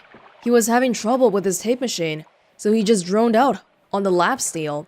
He got really into it, and he went on for like forever. Everyone was falling asleep. Not everyone. I remember the air was warm, perfumed. You were playing with some petals you found on the floor, and I was looking at the ceiling. I remember the ceiling was glass. During the week, that room was a greenhouse. I don't know where they put all the plants when they had bands in. Maybe outside. If the weather was nice. It was nice that night. Warm, smelled like spring. I remember the folding chairs. So uncomfortable, but I guess it was their only option. They had to pack everything up during the week, so there'd be room to display the flowers. The tape stuff sounds good. That kid's doing a good job. Yup, he's a natural-born tape player. I was talking to him back at Sam and Ida's. He seems a little lost. Another lost soul. Well, he's in good company. Everyone here is lost. Maybe he could travel with us for a bit? No, seriously. Everybody is lost here. Shannon is lost. What's Shannon's goal in life? We don't know anymore, because well, it was delivering the package with Conway, but then, oh my god, everything just fell through. I'm not sure that's a good idea. We were in the back.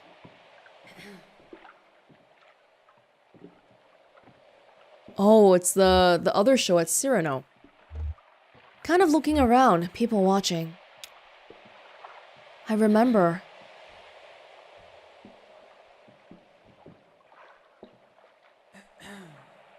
A bearded guy sleeping in a chair with a bowl of chili in his lap. He seemed cool. You were a little bit put off by the smell of the chili, I mean. It was obviously spiked. Even in that fresh, fragrant greenhouse, the boozy fumes stung a little. I've heard of cooking chili with a little bit of vodka, but that guy must have made a chili cocktail, like a Bloody Mary with beans. Who is you? Johnny? because they were at the show together?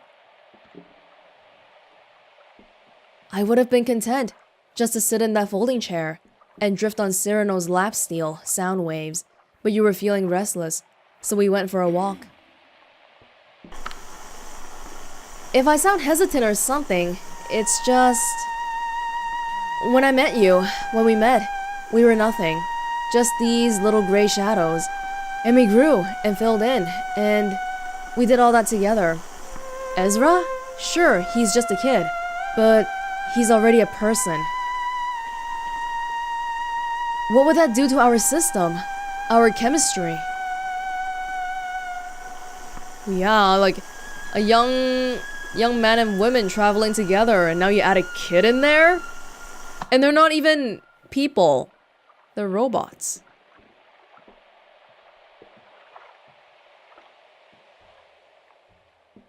We took a wrong turn in the hallway and ended up in the basement. I remember the air was cool and damp, like a cave. I remember the lingering perfume of the greenhouse, giving way to an earthy plant smell, like we were digging down into the roots. A grimy door in the corner caught my eye. I remember the door was stuck. There was a large gap underneath it.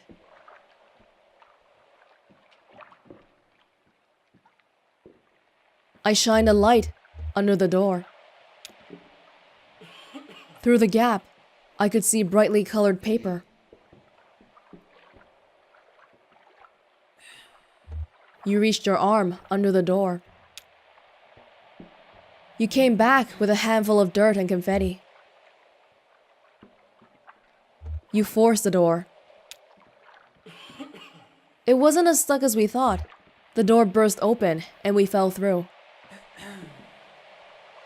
Hey, I got the masters for the new record back from Laser. They're okay, but What? You listened to them without me? You were at the pet shop. I didn't think I could tear you free. Oh, okay. Anyway, there were a few spots where the strings distorted a little, and the whole thing has way too much reverb, but overall it sounds pretty good. The new drum machine fits right into the mix. Nice. The only question is how to do it live. I can't control the drum machine and sing and dance at the same time, and you've got your hands full of guitar. We switched on the lights in the basement. The room was crowded with colorful wreaths for births. I'm not gonna try that. Quinceañeras, weddings, and funerals. Celebratory wreaths, but there was something kind of sad about it. We got back to the greenhouse just as Clara was tuning up. She relaxed her shoulders, took a deep breath, raised both hands into their precise positions, and the room started shaking. Clara hit a note that made the glass rattle in sympathy, a perfect 2 octaves lower. She looked like a sorceress, tearing down the building with an effortless wave and incredible focus, coaxing the empty air into some kind of moaning, rattling demon. That's the thing about the theremin.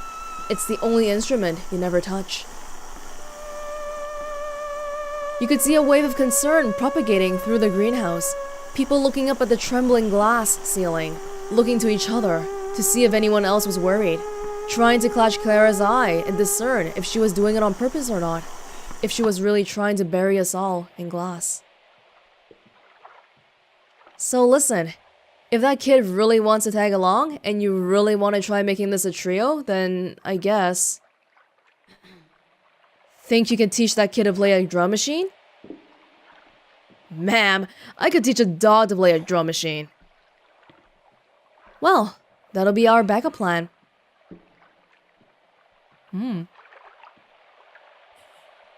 I guess because Ezra's not going with Shannon. For sure. It was a tense 5 minutes. We, the audience, alternated between fearing for our lives and lamenting hers that could have given her the kind of emotional experience to play this devastating song. No wonder Junebug remembers it so well. Sounds tense. Then slowly, gently, Clara's hands came to rest. The theremin went quiet. The glass stopped rattling, and the room relaxed, unharmed. Just like here, we're all okay.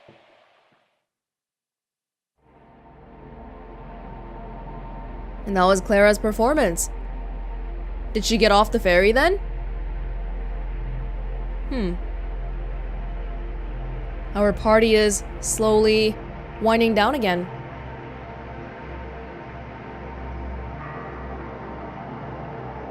I met a photographer once. I mean, one in particular. She even took my portrait. Can't imagine why. She said it would immortalize me. That was a metaphor, of course. She meant I'd never be forgotten. We never took one with Conway. But she was disembarking, not far from here, actually.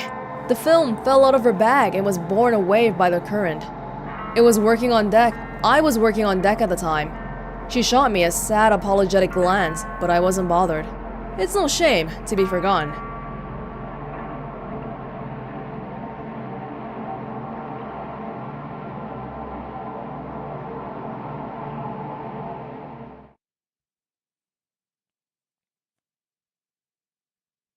XI? Oh, the silo! We heard about this on the interlude too. Did we miss a scene? I thought we were on 10.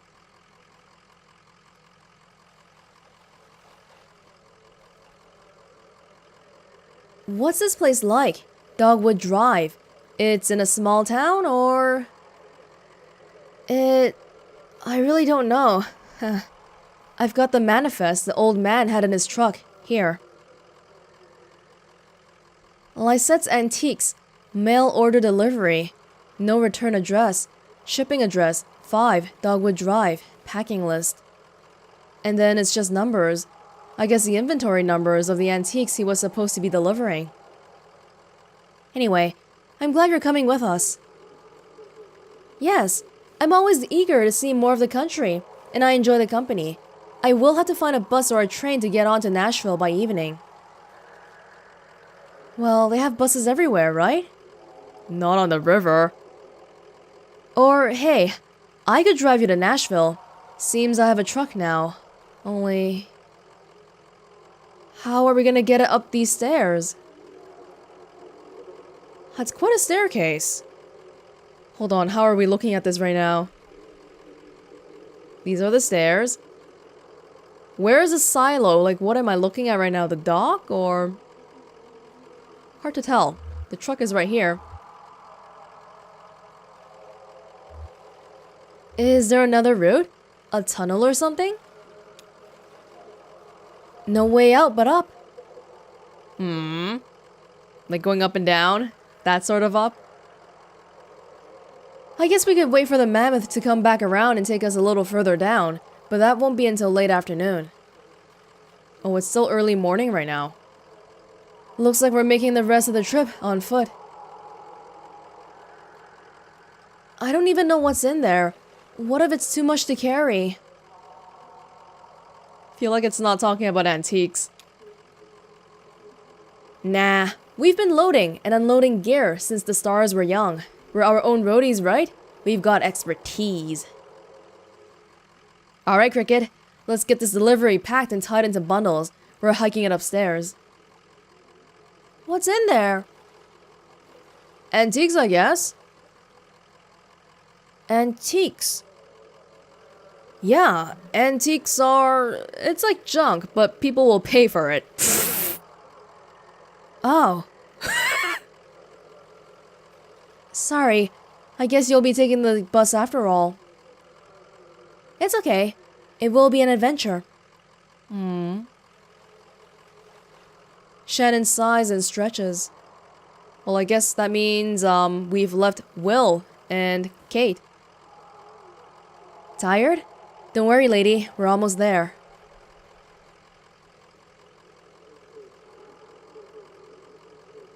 Oh! It's like a spiral staircase.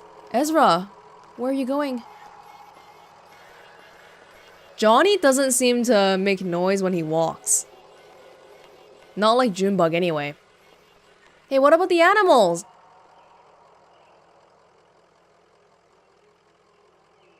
Ooh.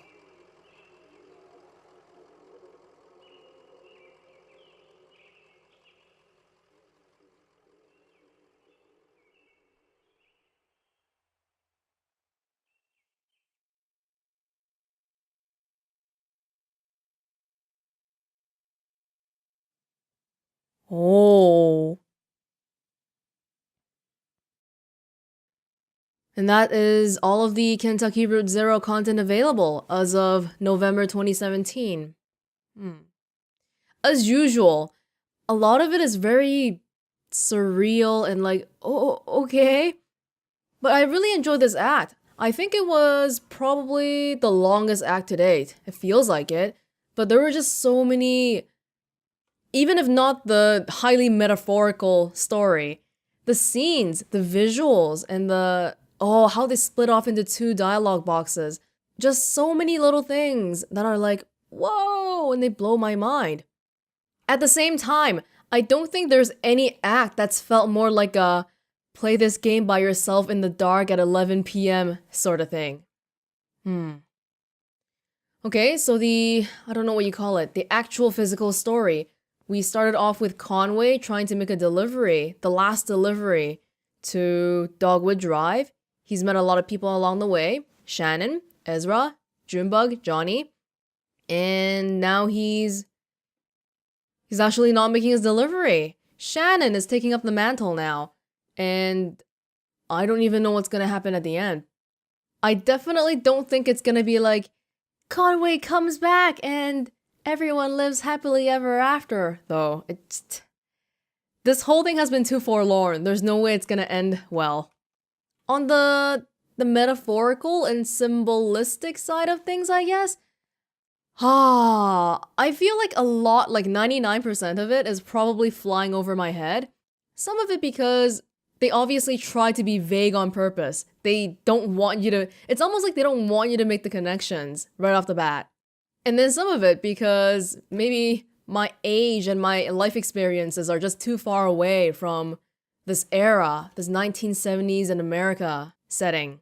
Like I said, I enjoy the visuals and the innovation in not gameplay, but the presentation. Yeah, that's what you call it. But I can't help but feel like a lot of it is lost upon me too. I kind of get the impression that maybe this is the sort of game that would be even better on a second or third playthrough. Because once you know what the general storyline is, you can start picking up other things, especially because you can't pick all the dialogue options. There's usually 3 or 4, at the minimum 2, so I think 3 playthroughs might be necessary to see everything. If I have any spare time, I think that's something I would like to do, at least one more playthrough, while waiting for the Act 5, by myself. I'm not going to record it probably, because it's a lot of reading. And speaking of which, Act 5, that's been announced for early 2018, when it's going out on the consoles as well. I'm playing on PC right now. It seems like a long wait, but I feel like because we already have 4 acts and we were going back to back this whole time, it's very easy to lose a sense of how long this journey has really taken. For example, the telephone interlude here and there along the Echo versus Act 4. I played them in succession, like 2 days apart or something, but in actual time, there was a 2-year gap, a full 2-year gap. So I guess this is something that really takes a while to brew, because it is quite unique. If you ask me to compare this to anything I've played ever, I can't, because I honestly cannot think of a single game that this is similar to. It's actually really fascinating how unique and niche it is. Sometimes I even sort of feel like I appreciate that something so unique exists, as opposed to enjoying actually going through the motions of playing it. Not to say I don't enjoy playing it, but sometimes it really is like my experience with the first few acts, when you don't have the right expectations for this game, when you're sitting down hoping that the plot will advance, and things that happen in other games, when you don't get those things happening, it's a bit like, oh, okay, well, that's not really what I was expecting, and I'm not sure what to think of this game right now. It's definitely a special game. So usually between the acts, there are interludes, but as far as I know, there isn't one for before Act 5. And I don't know if they're gonna release one and then release Act 5, But I'll keep an eye out on what's happening, and whenever something new comes out, we'll be right back at it. As of November 2017, it looks to be somewhere in maybe February, March, April of next year. So hopefully I'll see you all then. Bye for now.